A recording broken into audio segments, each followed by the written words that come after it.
भक्तजनों, आज आप सुने विस्पति भगवान की व्रत कथा। प्राचीन समय की बात है। एक नगर में एक बड़ा व्यापारी रहता था। वो जहाज़ों में माल लादवा कर दूसरे देश में भेजा करता था। वो जिस प्रकार अधिक धन कमाता था, उसी प्रकार जी खोलकर दान भी करता था। परंतु उसकी पत्नी अत्यंत कंजूस थी। वो किसी को एक डमरी भी नहीं देने देती थी। एक बार सेठ जब दूसरे देश में व्यापारी करने गया तो पीछे से विस्पति देव ने साधु भेष में उसकी पत्नी से भिक्षा मांगी। व्यापारी की पत्नी विस्पति देव से बोली, हे साधु महाराज, मैं इस दान और पुण्य से तंग आ गई हूँ। आप कोई ऐसा उपाय बताइए जिससे मेरा सारा धन नष्ट हो जाए और मैं आराम से रह सकूँ। मैं यह धन लुटाता हुआ नहीं देख सकती। विस्पति देव ने कहा, हे देवी, तुम बड़ी विचित्र हो। संतान और धन से कोई दुखी होता है। अगर अधिक धन है तो इस शुभ कार्य में लगाओ। कुंवारी कन्याओं का विवाह करवाओ, विद्यालय बनवाओ और बाग बगीचा को निर्माण करवाओ। ऐसे पुण्य कार्य करने से तुम्हारा लोक परलोक सतर्क हो सकता है। परंतु साधु की इन बातों से व्यापारी की पत्नी को खुशी नहीं हुई। उसने कहा, मुझे ऐसे धन की आवश्यकता नहीं है जिसे मैं दान दूं। तब विस्पति देव बोले, यदि तुम्हारी ऐसी इच्छा है तो तुम एक उपाय करना। 7 बृहस्पतिवार को घर को गोबर से लिपना, अपने केश को पीली मिट्टी से धोना, केशों को धोते समय स्नान करना, व्यापारी से हजामत बनाने को कहना, भोजन में मांस मदिरा खाने, कपड़े अपने घर धोना। ऐसे करने से तुम्हारा सारा धन नष्ट हो जाएगा।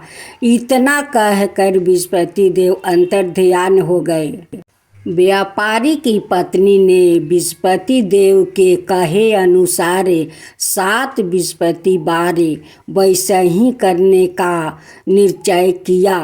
केवल 3 बृहस्पतिवार बीते थे कि उसकी समस्त धन संपत्ति नष्ट हो गई और वो परलोक सिधार गई। जब व्यापारी वापस आया तो उसने देखा कि उसका सब कुछ नष्ट हो चुका है।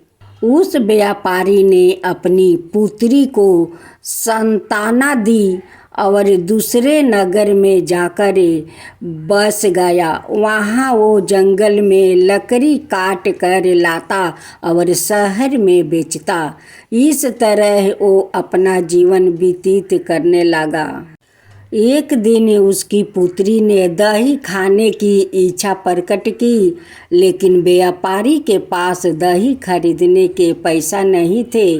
वो अपनी पुत्री को आश्वासन देकर जंगल में लकड़ी काटने चला गया। वहाँ एक वृक्ष के नीचे बैठे अपनी पूर्व दशा पर विचार कर रोने लगा। उस दिन बृहस्पतिवार था।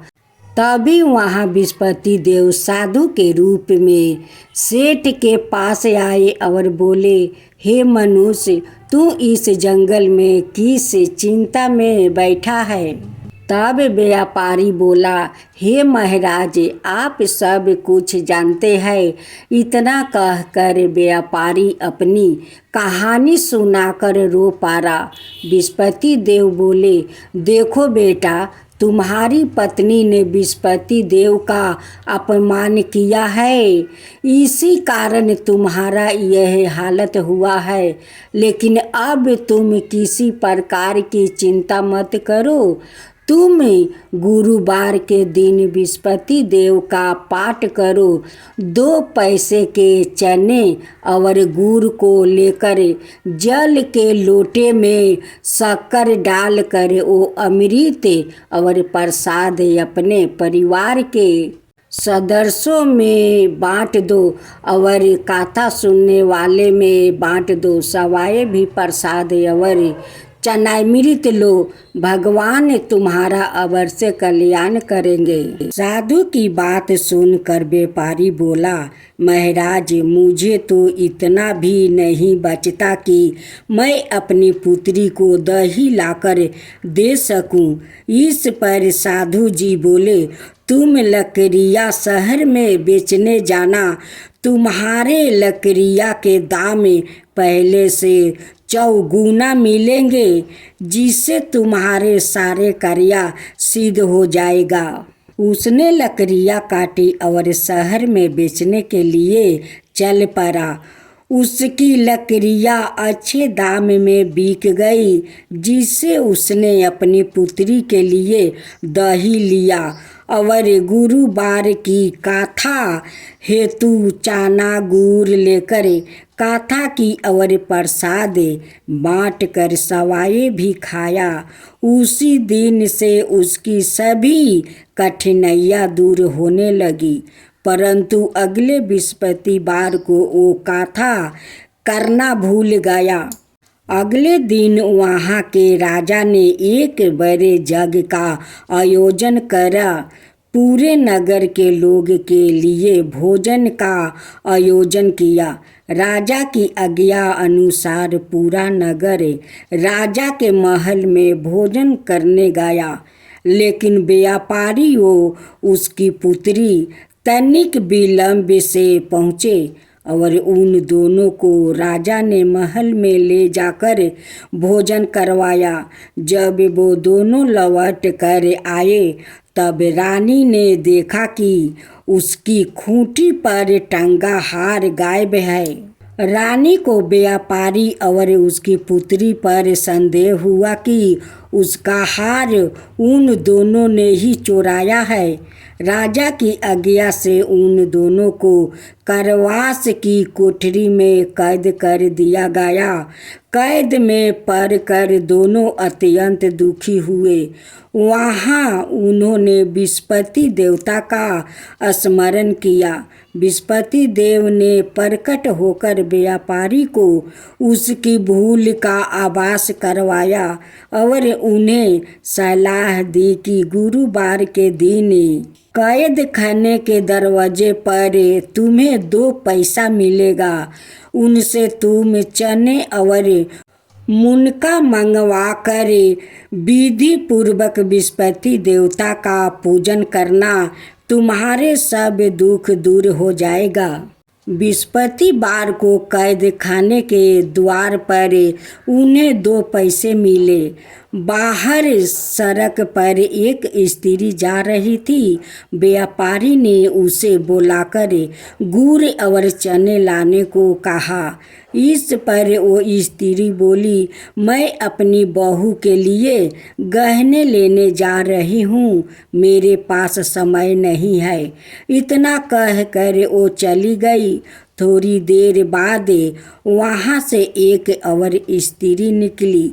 व्यापारी ने उसे बुलाकर कहा कि हे बहन, मुझे बृहस्पतिवार की कथा करानी है, तुम मुझे 2 पैसे का गुड़ चना ला दो। बृहस्पति देव का नाम सुनकर वो स्त्री बोली, भाई मैं तुम्हें अभी गुड़ चना लाकर देती हूँ। मेरा एकलौता पुत्र मर गया है, मैं उनके लिए कफन लेने जा रही थी, लेकिन मैं पहले तुम्हारा काम करूँगी, उसके बाद अपने पुत्र के लिए कफन लाऊंगी। वो स्त्री बाजार से व्यापारी के लिए गुड़ चना ले आई और सवाए भी बृहस्पति देव की कथा सुनी। कथा के समाप्त होने पर वो स्त्री कफन लेकर अपने घर गई। घर पर लोग उसके पुत्रा की लाश को राम नाम सत्य है कहते हुए शमशान ले जाने की तैयारी कर रहे थे। स्त्री बोली, मुझे अपने बेटा का मुख देख लेने दो। अपने पुत्रा का मुख देखकर उस स्त्री ने उसके मुंह में प्रसाद और चनामृत डाल दी। प्रसाद और चनामृत के प्रभाव से वो पुनर्जीवित हो गया। पहली स्त्री जिसने बृहस्पति देव का निरादर किया था, वो जब अपने पुत्रा के विवाह हेतु पुत्रा वधू के लिए गहने लेकर लौटी और जैसे ही उसका पुत्रा घोड़ी पर बैठ कर निकला, वैसा ही घोड़ी ने ऐसी उछाल मारी कि वो घोड़ी से गिर कर मर गया। यह देख स्त्री रो रो कर बृहस्पति देव से क्षमा याचना करने लगी। उस स्त्री की याचना से बृहस्पति देव साधु भेष में वहाँ पहुँच कर कहने लगे, देवी, तुम्हें अधिक विलाप करने की आवश्यकता नहीं है। यह बृहस्पति देवता का अनादर करने के कारण हुआ है। तुम वापस जाकर मेरे भक्त से क्षमा मांगकर कथा सुनो, तब ही तुम्हारी मनोकामना पूरी होगी। जेल में जाकर उस स्त्री ने व्यापारी से माफ़ी मांगी और कथा सुनी। कथा के उपरांत वो प्रसाद और चनामृत लेकर अपने घर वापस गई। घर आकर उसने चनामृत अपने मृतक पुत्रा के मुख में डाल दी। चनामृत के प्रभाव से उसका पुत्रा भी जीवित हो उठा। उसी रात बृहस्पति देव राजा के सपने में आया और बोले, हे राजन, तूने जिस व्यापारी और उसके पुत्रा को जेल में कैद कर रखा है, वो बिल्कुल निर्दोष है। तुम्हारी रानी का हार वही खूंटी पर टंगा है। दिन निकला तो राजा रानी ने हार खूंटी पर लटका हुआ देखा। राजा ने उस व्यापारी और उसकी पुत्री को रिहा कर दिया और उन्हें आधा राज्य देकर उसकी पुत्री का विवाह उचित कुल में करवाकर दहेज में हीरे जवाहरात दिया। हे बृहस्पति देवता, जो आपका कथा कहे, जो सुने, जो लोग अपना ध्यान लगाकर आपको कथा सुने, उन पर कृपा करना। हे बृहस्पति देव, जो कथा कहे उन पर भी कृपा करना। भक्तों जनों, अब आप बृहस्पति देव का आरती सुने। ओम जय बृहस्पति देवा, जय बृहस्पति देवा, छिन छिन भोग लगाऊं केदली फल मेवा।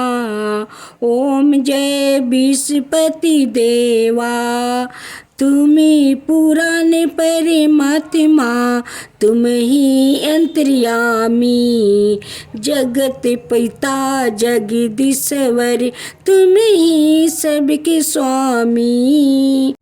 ओम जय बृहस्पति देवा, जाना मेरी निजी निर्मल सबके पातक हरता, सकल मनोरथ दायक कृपा करो भक्तो। ओम जय बृहस्पति देवा। तन मन धन अर्पण करो, जो जन शरण पारे, प्रभु प्रकट तब हो करे, आकर दुआरे खारे। ओम जय बृहस्पति देवा।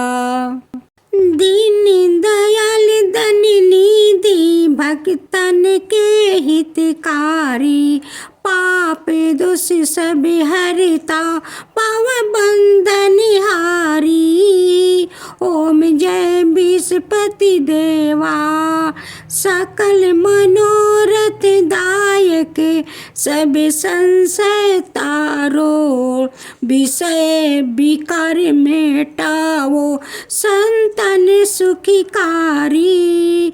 ओम जय विस्पति देवा। जो कोई आरती आपके प्रेम सहित गावे, सृष्टानंदन वंदे सो सो निश्चय पावे।